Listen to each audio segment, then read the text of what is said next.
I'm Ora, Executive Coach. Welcome to my vlog where I share practical tips for senior leaders.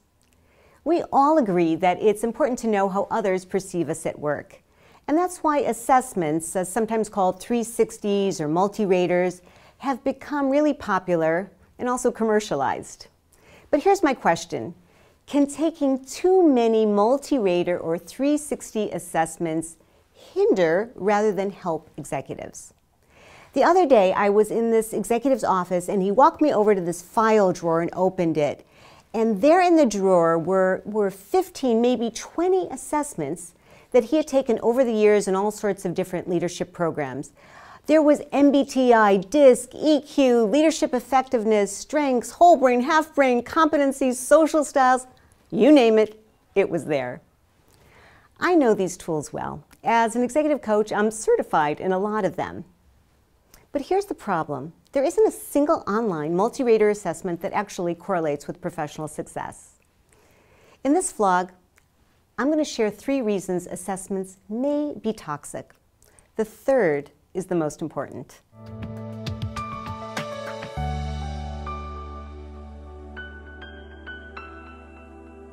Multi-rater assessments may be failing our executives. Why?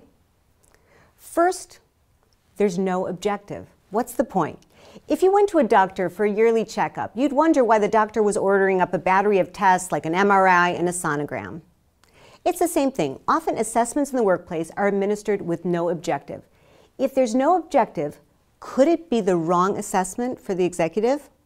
Second, multi-rater assessments are taxing your organization. Let's look at the cost of time.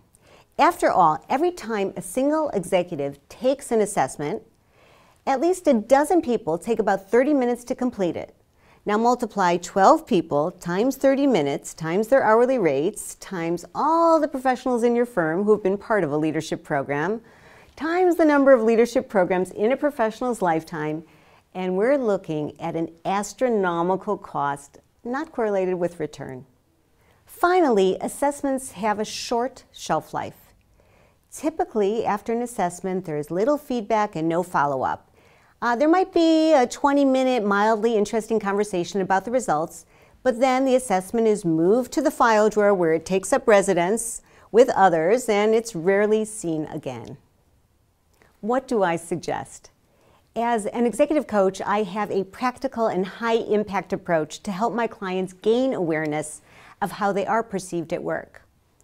First, I won't use an online multi-rater assessment unless there's a need for feedback in a certain area and there's an assessment that matches that exact area for exploration.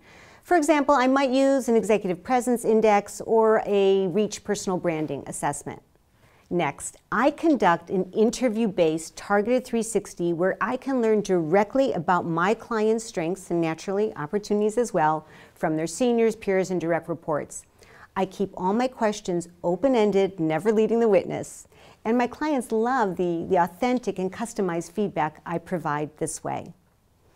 Finally, I use the data to help my client articulate a meaningful goal that will enhance their leadership presence. Then we can work together to build an action plan that does correlate with sustainable success. Naturally, learning as much as possible about my client is critical, but assessments must be used wisely to achieve optimal coaching results. Thank you for watching my vlog. Please feel free to share it with your colleagues. I'm Ora, Executive Coach. Power up your leadership presence.